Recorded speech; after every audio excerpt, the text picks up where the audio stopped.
जय श्री राधे कृष्ण। आप सभी का हमारे YouTube चैनल पे बहुत बहुत स्वागत है। आइए जानते हैं एकादशी व्रत को करने से पहले इन बातों का ध्यान रखें। तो आइए जानते हैं आज इन सबों के बारे में कि एकादशी व्रत में किन बातों का ध्यान करना चाहिए, किन नियमों का पालन करना चाहिए। तो जानेंगे इन सबों के बारे में। एकादशी तिथि का भारतीय सनातन धर्म में बहुत बड़ा महत्व माना गया है। इस व्रत को करने से संकल्प और आत्मविश्वास बढ़ता है, देवताओं की कृपा बरसने लगती है और जीवन के सारे दुख और संताप भी नष्ट हो जाते हैं। तब आपका भविष्य उज्जवल हो जाता है। एकादशी का व्रत जो कि सभी पापों को नष्ट और खत्म करने वाला है और व्यक्ति को निरोगी काया, पारिवारिक सुख और धन समृद्धि देने वाला है।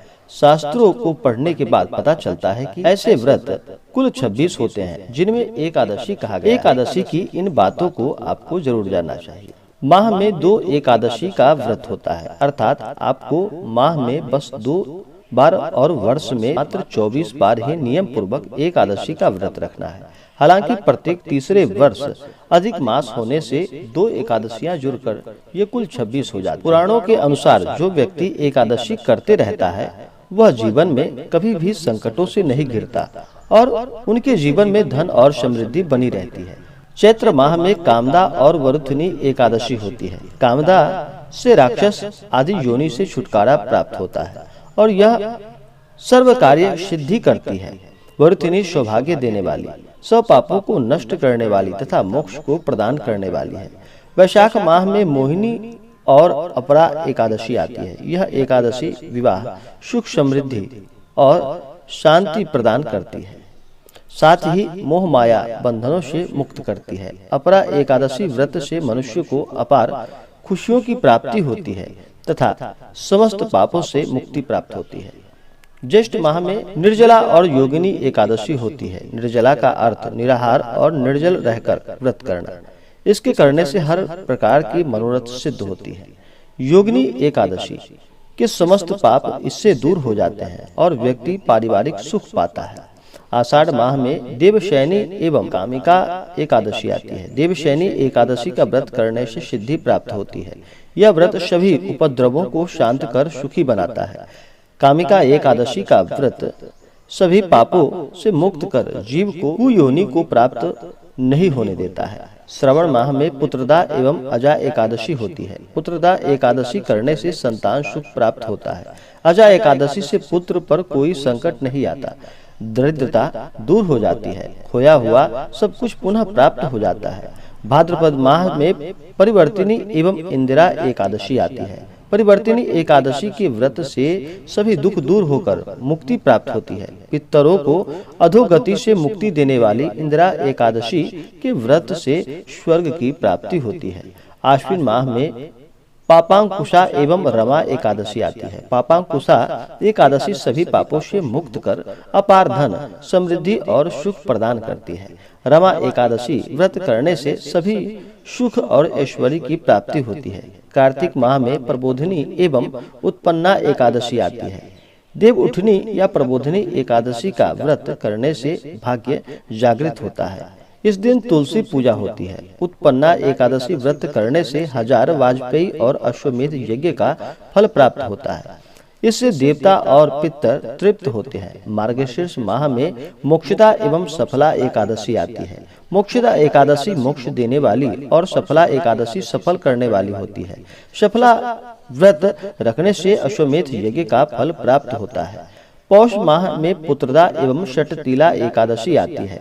पुत्र की प्राप्ति के लिए पुत्रदा एकादशी का व्रत करना चाहिए। षटतिला एकादशी व्रत रखने से दुर्भाग्य, दरिद्रता तथा अनेक प्रकार के कष्ट दूर होकर मोक्ष की प्राप्ति होती है।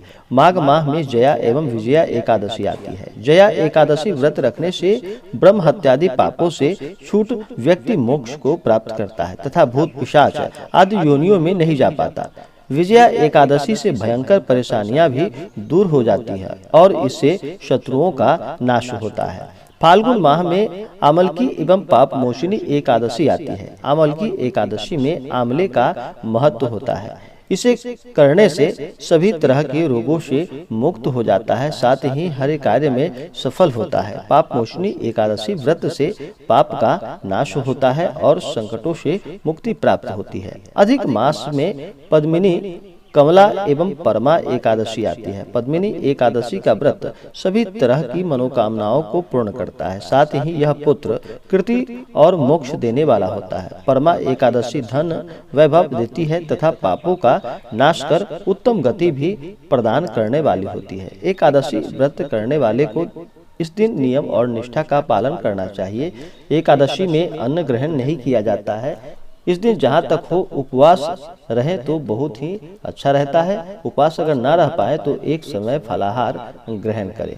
रात्रि में एकादशी में कभी भी जागरण करना चाहिए। जागरण करते हैं तो यह अनंत गुना पुण्य फलदायक होता है। एकादशी तिथि को अन्न में चावल किसी को ग्रहण इस दिन नहीं करना चाहिए। एकादशी में चावल ग्रहण करने से कहा जाता है कि रेंगने वाले कीड़े के रूप में मनुष्य को जन्म लेना पड़ता है। एकादशी तिथि के दिन बिल्कुल भी किसी से झूठ नहीं बोलना चाहिए, किसी के ऊपर क्रोध नहीं करना चाहिए, किसी को ईर्ष्या और द्वेष भाव किसी के प्रति मन में नहीं लाना चाहिए। अपने से बड़ों का सदा ही आदर और सम्मान करना चाहिए। महिलाओं का सदा ही सम्मान करना चाहिए। एकादशी व्रत करने वाले को दसवीं की रात्रि से ही इस व्रत के नियम और निष्ठा का पालन करना चाहिए। दसवीं की रात्रि में शुद्ध और सात्विक भोजन ही ग्रहण करना चाहिए। भगवान नाम का स्मरण करना चाहिए। रात्रि में ब्रह्मचर्य का पालन करना चाहिए। सुबह ब्रह्म मुहूर्त में उठ करके अपने सभी नित्य क्रियाओं से निवृत्त होकर के गंगा नदी में या घर के जल में ही थोड़ा सा गंगा जल मिला करके स्नान करना चाहिए। शुद्ध वस्त्र धारण करते हुए और एकादशी का व्रत का संकल्प लेना चाहिए। प्रभु से कहना चाहिए कि आज मैं आपके एकादशी का व्रत करने जा रही हूँ या करने जा रहा हूँ। इस प्रकार से मन में संकल्प लेते हुए जो भी इच्छा हो, जो भी कामना हो, वह प्रभु से कहना चाहिए। और दिन भर व्रत उपवास रहते हुए भगवान का 2 समय पूरे पंचोपचार या षोडशोपचार पूजन विधि के द्वारा भगवान विष्णु और माता लक्ष्मी का पूजन करना चाहिए। हर एकादशी का अपना अपना विशेष महत्व होता है। एकादशी में व्रत करके अगले दिन जाकर के रात्रि में जागरण करते हुए अगले दिन सुबह उठ करके स्नान करके शुद्ध वस्त्र धारण करके भगवान का पूजन करे। उसके बाद ब्राह्मणों को दान और दक्षिणा दे, ब्राह्मणों को भोजन कराए और फिर व्रत का पारण समय के अनुसार व्रत का पारण करे तो यह लाभकारी होता है। एकादशी व्रत करने से मनुष्य के सभी पाप और ताप नष्ट हो जाते हैं और मनुष्य को सभी प्रकार के सुख और समृद्धि की प्राप्ति होती है। तो आशा करता हूँ कि यह जानकारी आपको अच्छा लगा होगा। ऐसे ही ज्ञानवर्धक जानकारियाँ प्राप्त करने के लिए हमारे इस चैनल पे अगर आप नए हैं तो चैनल को लाल बटन दबा करके सब्सक्राइब करें, साथ में बेल आइकन घंटी दबाएं ताकि मेरे वीडियो का नोटिफिकेशन आपको समय से मिलता रहे। वीडियो को लाइक करें, शेयर करें, सुखी रहें और स्वस्थ रहें। जय श्री राधे कृष्ण। धन्यवाद।